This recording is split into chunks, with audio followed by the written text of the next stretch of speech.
వాళ్ళందరినీ ఈ వ్రతానికి రమ్మని ఆహ్వానించి వాళ్ళందరినీ వెంట పెట్టుకొని రావాలి. ఇది ఈ అనుష్ఠానానికి తగినటువంటి విధానం అని నారదుడు చెప్పాడు. అంటే నీ ఒక్కదానివి నీ ఇంట్లో కూర్చొని చేసుకోవడానికి వీల్లేదు, నీ అత్తమామలు ఉండాలి, అలాగే నీ యొక్క సపత్నులందరినీ పిలవాలి. ఆ విధంగా ప్రతిరోజు 10,000 మంది ముత్తైదువులకు పూజ చేయాలి.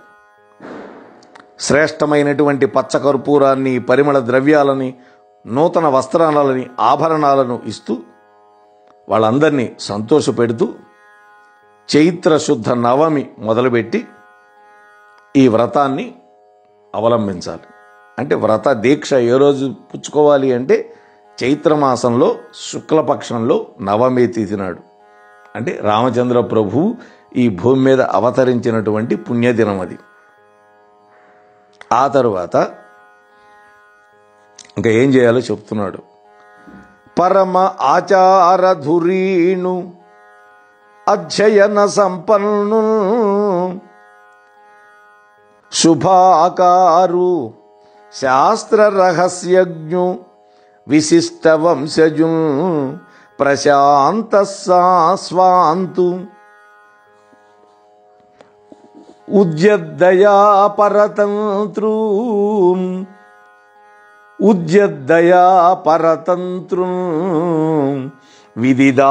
విదితాత్ము భూసురవరుల్ ప్రార్థించి ఆచార్యుగా తరళాక్షి నియమింపగా తగు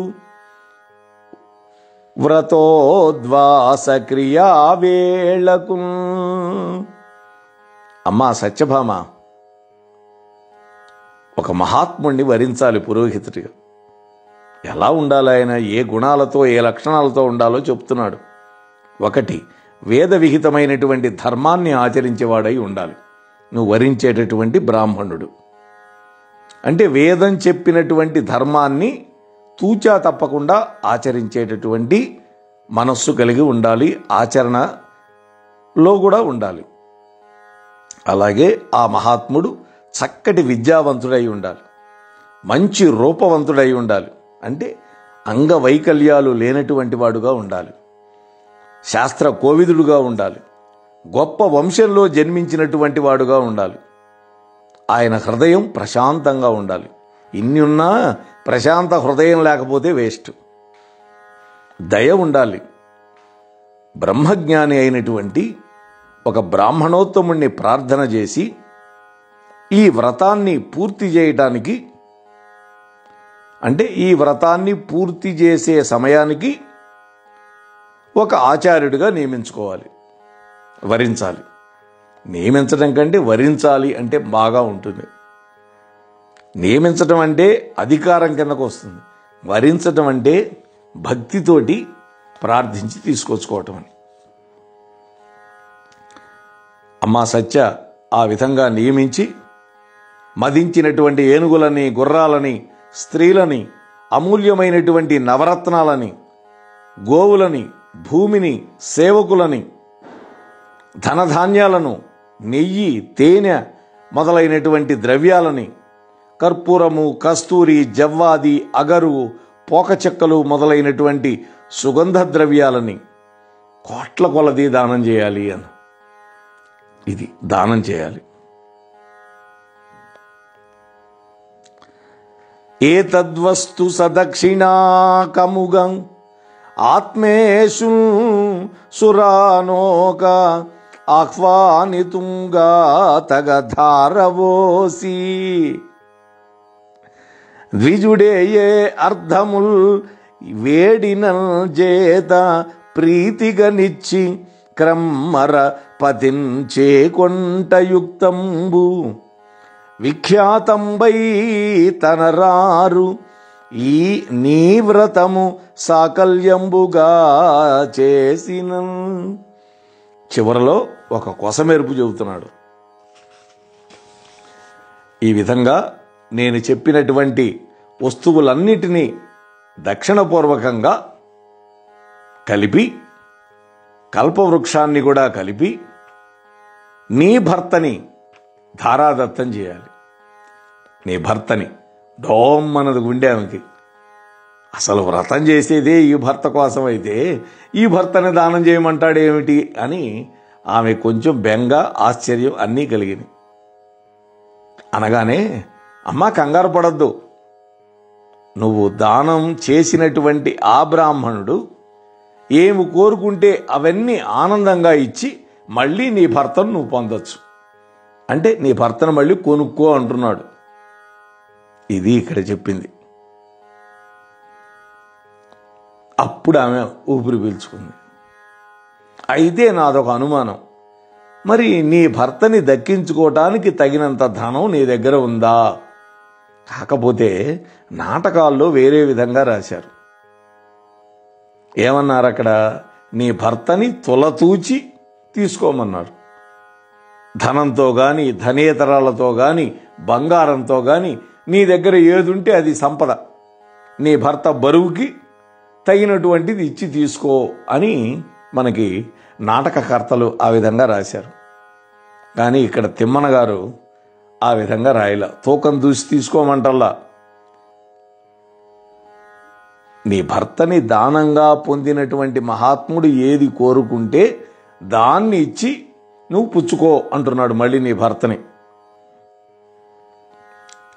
ధన కనక వస్తు సమితియు తనయ సమృద్ధియును గల్గి తాను పతియు మనమున నరగొర లెరుగగా అనితర సులభైక సుఖము అందుదురు అనుచు. ఓ సత్య, ధన కనక వస్తు వాహనాలు, పుత్ర సమృద్ధి కలిగి తాను భర్త మనస్సులో ఏ విధమైనటువంటి అరమరికలు లేకుండా ఇతరులు ఎవ్వరికీ సాధ్యం కానటువంటి సుఖాన్ని సులభంగా పొందగలుగుతారు నేను చెప్పిన విధంగా నువ్వు చేస్తే అంటున్నాడు. అంటే ఆ వ్రతం యొక్క ఫలితం చెబుతున్నాడు. నారదుడు పుణ్యక వ్రతమారూఢిగ నెరుగ చెప్ప అవహితమతి అయి కోరిక లిగురొత్తగా తత్ప్రారంభమునర్చే సత్యధవుని అనుజ్ఞ. నారద మహర్షి చెప్పాడు. వెంటనే భర్త యొక్క అనుమతి పొందింది.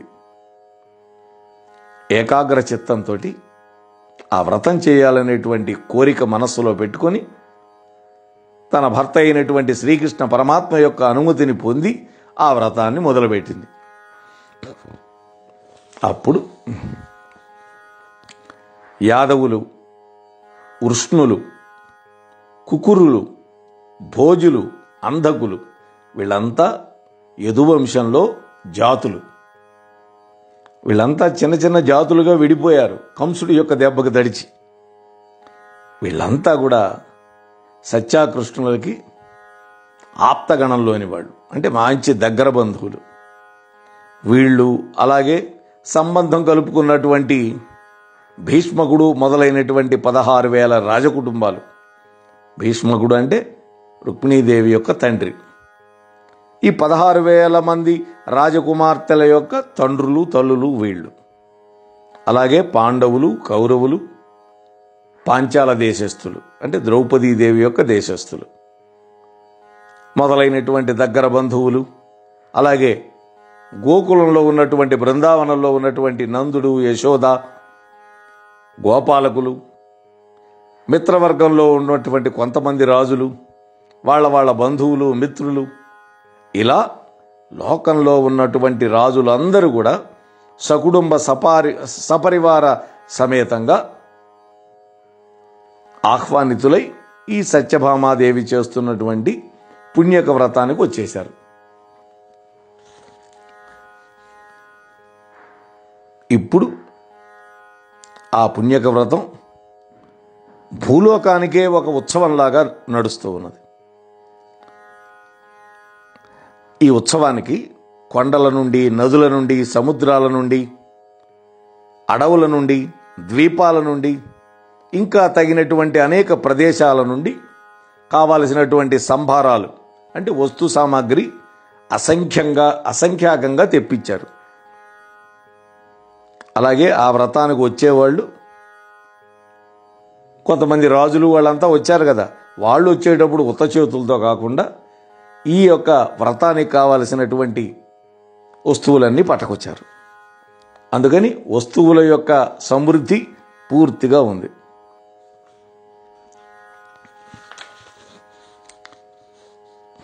మరి ఈ వచ్చిన వాళ్ళందరికీ మరి వసతి కావాలిగా, విడిది కావాలిగా. దానికోసం శ్రీకృష్ణ పరమాత్మ యొక్క ఆజ్ఞతోటి దేవశిల్పి అయినటువంటి విశ్వకర్మ రైవేతక పర్వతం దగ్గర అందరికీ ఆశ్చర్యం గొలిపే విధంగా తన యొక్క నిర్మాణ నైపుణ్యానికి నిదర్శనంగా మణిమయమైనటువంటి ఉజ్వలమైనటువంటి ఒకానొక దాన మంటపాన్ని నిర్మించాడు. అలాగే ఈ వచ్చిన వాళ్ళకి వసతులు కూడా ఏర్పాటు చేశాడు ఆ దేవశిల్పి అయినటువంటి విశ్వకర్మ. ఈ విధంగా ఆ పుణ్యక వ్రతోత్సవంలో అందరికీ ఆశ్చర్యం కలిగేటట్టుగా ఎన్నో వింతైనటువంటి విషయాలు జరిగినాయి. ఎట్లా? ఆ వ్రతం జరిగేటప్పుడు ఆకాశ మార్గం మొత్తం కూడా దేవతల యొక్క విమానాలతో క్రిక్కిరిసిపోయింది. అంటే భూలోకంలో ఉండేవాళ్లే కాదు, దేవలోకంలో ఉండేటటువంటి దేవతలు కూడా వస్తున్నారన్నమాట వాళ్ళ యొక్క విమానంలో. ఆ విమానం ఎక్కువైపోయేసరికి కిక్కిరిసిపోయిందిట విమానాలు. అలాగే ఆ వచ్చినటువంటి రాజశ్రేష్ఠుల యొక్క కిరీటాల మీద ఉండే మాణిక్యాల కాంతులతోటి 10 దిక్కులు మెరిసిపోతూ ఉన్నాయి. అంటే ఎలా ఉన్నాయిట? అవి బాగా మంచి రంగులు వేసినటువంటి బొమ్మలుగా మారిపోయినాయిట. అలాగే అనేక మంది మహర్షులు రావడం వల్ల ఈ భూలోకం కనపడకుండా పోయింది అనిపించింది. అలాగే ఈ వ్రతం చూడాలని పెద్ద సంఖ్యలో వచ్చినటువంటి ప్రజలు అందరూ ఈ యొక్క ద్వారకా నగరానికి రావడం వల్ల భూమి యొక్క భారం ఆ ప్రదేశంలో పెరిగిపోయింది. ఆ భారాన్ని మోయలేక ఆదిశేషువు యొక్క పడగలు కూడా వంగిపోయినాయి అన్నాడు. అతిశయోక్త అలంకారం. ఆ ఉత్సవంలో ధ్వనిస్తున్నటువంటి వాద్యాల ఘోషల వల్ల బ్రహ్మాండం అంతా కూడా నిండిపోయింది అని ఆ వ్రతం జరిగే విధానాన్ని అద్భుతంగా ఇక్కడ వర్ణించారు. ఆ తరువాత శ్రీకృష్ణుడు సత్యభామ ఇద్దరు కూడా సమయోచితంగా ముందు మంగళాస్నానాలు చేశారు. ఏ శుభకార్యం మొదలు పెట్టాలన్నా మంగళాస్నానం అంటారు.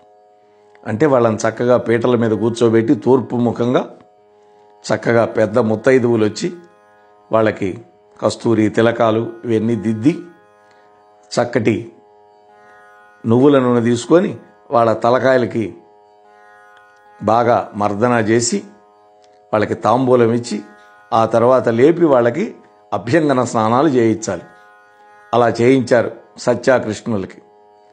శుభ్రమైన వస్త్రాలు, అమూల్యమైనటువంటి ఆభరణాలు ధరించారు. శరీరానికి హరిచందనం పూసుకున్నారు. ఆ పెద్దవాళ్ళు ఉన్నారు కదా, తల్లి తండ్రి ఇంకా గురువులు, వాళ్ళంతా వాళ్ళ గురువు గర్గాచార్యుడు, ఆ యాదవులకు కులగురువు ఆయన. వీళ్ళందరి యొక్క అంగీకారంతో అప్పుడు ఆ దంపతులు సత్యభామ కృష్ణులు వ్రత దీక్షను స్వీకరించారు. ఆ వ్రత విధానానికి తగినటువంటి దానాన్ని స్వీకరించడానికి ఆ సభలో ఉన్నటువంటి అందరి యొక్క అంగీకారంతో నారద మహర్షిని వరించాడు. అలనాడు పాండవులు చేసినటువంటి రాజసూయ యాగంలో అగ్రపూజకి ఏ విధంగా అయితే కృష్ణ పరమాత్మని వరించాడో ఇక్కడ మరి మహానుభావుడు ఎన్నో లక్షణాలు చెప్పాడు కదా, ఆ లక్షణాలన్నీ ఉన్నవాడు నారద మహర్షి. కాబట్టి ఆ నారద మహర్షికి వంగి నమస్కారం చేసి వేడుకున్నాడు కృష్ణ పరమాత్మ.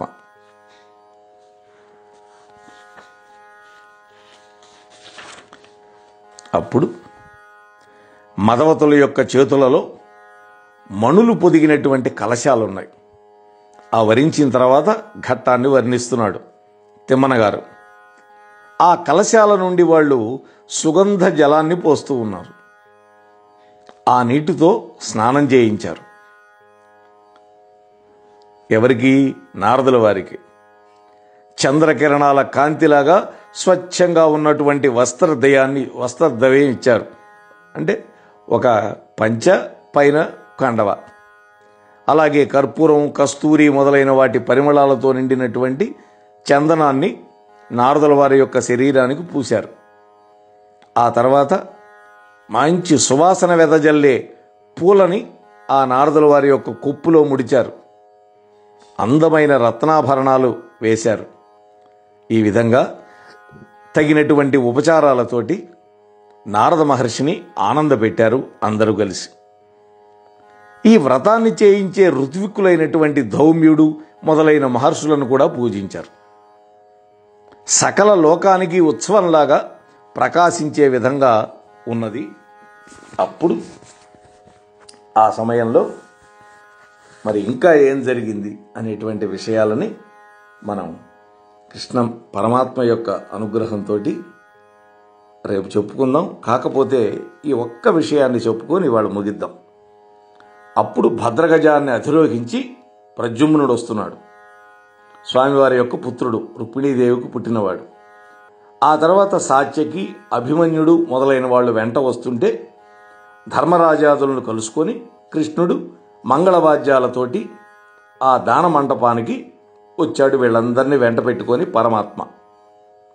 అప్పుడు ద్రౌపదీదేవి, సుభద్ర వెంట వస్తూ ఉంటే ఆ వ్రత వైభవాన్ని చూడటానికి వచ్చినటువంటి మిగిలినటువంటి రాజశ్రేష్ఠులు, అలాగే వాళ్ళ యొక్క భార్యామణులు వస్తూ ఉంటే, సేవిస్తూ ఉంటే సత్యభామాదేవి మంచి ముత్యాలతో చేసినటువంటి ఒక పూల పల్లకి ఎక్కి వృద్ధ స్త్రీలు ముందు నడుస్తూ ఉంటే, బ్రాహ్మణ ముత్తైదువులు ముందు నడుస్తూ ఉంటే, ఈ వ్రతం పూర్తి చేసుకోవాలి అనేటువంటి సంకల్పంతో ఆ సత్యాదేవి వస్తూ ఉన్నది.